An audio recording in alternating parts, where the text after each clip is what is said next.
I think if you decompose or segment the crypto market, you've got crypto property. Bitcoin is the king of that. And other Bitcoin forks that wanted to be a bearer instrument, store of value, right, would be a property, a Bitcoin Cash or a Litecoin, something like that. Then you've got cryptocurrencies. I don't think Bitcoin's a currency because a currency I define in nation state sense. A currency is a digital asset that you can transfer as in a transaction without incurring a taxable obligation. So that means it has to be a stable dollar or a stable euro or a stable yen, a stable coin. So I think you've got cryptocurrencies, Tether, Circle, most famous. Then I think you've got crypto platforms, and Ethereum is the most famous of the crypto platforms, the platform upon which, with smart contract functionality, et cetera. And then I think you've got just crypto securities. It's just like my favorite whatever meme coin, and I love it because I love it, and it's attached to my game or my company or my persona or my whatever. I think if you pushed me and said, well, what's the second best? I would say the world wants two things. It wants crypto property as a savings account, and it wants cryptocurrency as a checking account. And that means that the most popular thing really is going to be a stablecoin dollar. Right. And there's maybe a fight right now, it might be Tether, right? But a stable dollar, because I feel like the market opportunity, it's not clear that there'll be one that will win. The class of stable dollars is probably a $1 to $10 trillion market easily. I think that in the crypto platform space, Ethereum will compete with Solana and Binance Smart Chain. And I mean, the first question is what's the regulatory risk? How likely is it to be deemed a property versus security? And the second is what's the competitive risk? And the third is what's the speed and the performance? And all those things, lead to the question of what's the security risk? How likely is it to crash and burn? And how stable or unstable is it? And then there's the marketing risk. I mean, there are different teams behind each of these things and communities behind them. I think that the big cloud looming over the crypto industry is regulatory treatment of cryptocurrencies and regulatory treatment of crypto securities and crypto platforms. And I think that won't be determined until the end of the first Biden administration. For example, there are people that would like only U.S. FDIC insured banks to issue cryptocurrencies. They want JP Morgan to issue a crypto dollar backed 1-to-1. But then in the U.S. right now, we have Circle and we have other companies that are licensed entities that are backed by cash and cash equivalents, but they're not FDIC insured banks. There's also a debate in Congress about whether state chartered banks should be able to issue these things. And then we have Tether and others that are outside of the U.S. jurisdiction.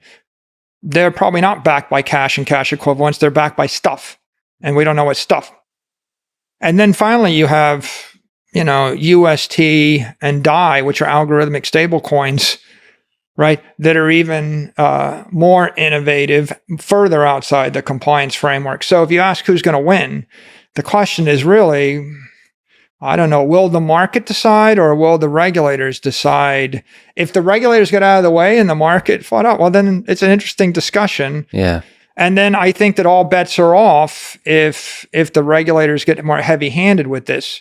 And I think you could have the same discussion with crypto properties, like the DeFi exchanges and the crypto exchanges. The SEC would like to regulate the crypto exchanges. They like to regulate the DeFi exchanges. That means they may regulate the crypto platforms and at what rate and in what fashion. And so I think that I could give you an opinion if it was limited to competition under the current regulatory regime. But I think that the regulations are so fast moving and it's so uncertain that you can't make a decision without considering the potential actions of the regulators. Classified as crypto property because the US dollar is a currency. So unless your crypto asset is pegged algorithmically or stably to the value of the dollar, it's not a currency, it's a property or it's an asset. So let's assume it was decentralized. Yep. Well, it's increasing at not quite 5% a year inflation rate, but it's not 5% exponentially. It's like a plus 5 million, 5% something. Captain is less. I forget the exact number, but it's an inflationary property. It's got a lower inflation rate than the U.S. dollar, and it's got a much lower inflation rate than many other fiat currencies. Stocks, it doesn't absolve you of your ethical and securities liabilities if you're promoting it. So I don't have a problem with like people buying a stock. It's just the way I divide the world is, right, there's investment, there's saving, and there's speculation, and there's trading. So Bitcoin is an asset for saving. If you want to save money for 100 years, you don't really want to take on execution risk or the like. So you're just buying something to hold forever. For you to actually endorse something as a property, like if you said to me, Mike, what should I buy for the next 100 years? I say, well, some amount of real estate, some amount of scarce collectibles, some amount of Bitcoin, right? You can run your company, right? But running your company is an investment. So the savings are properties. If you said, what should I invest in? I'd say, well, here's a list of good companies, private companies. You could start your own company. That's an investment, right? If you said, what should I trade?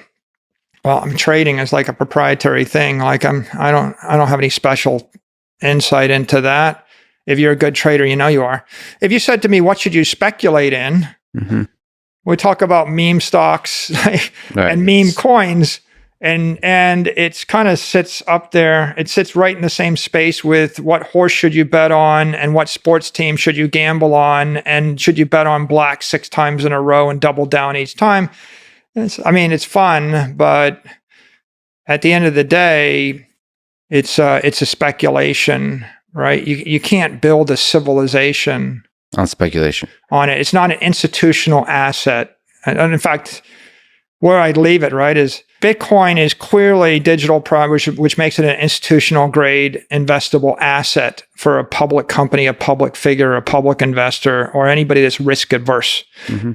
I think that the top 100 other cryptos are like venture capital investments. And if you're a VC and if you're a qualified technical investor and you have a pool of capital and you can take that kind of risk, then you can parse through that and form opinions. It's just orders of magnitude more risky because of competition, because of ambition, and because of regulation. And if you take the meme coins, it's like, when some rapper comes out with a meme coin, it's like, maybe it'll peak when I hear about it, right? It's like, SHIB was created as a coin such that it had so many zeros after the decimal point that when you looked at it on the exchanges, it always showed 0, 0, 0, 0. Mm-hmm. And it wasn't until like 6 months after it got popular that they started expanding the display so you could see whether the price had changed.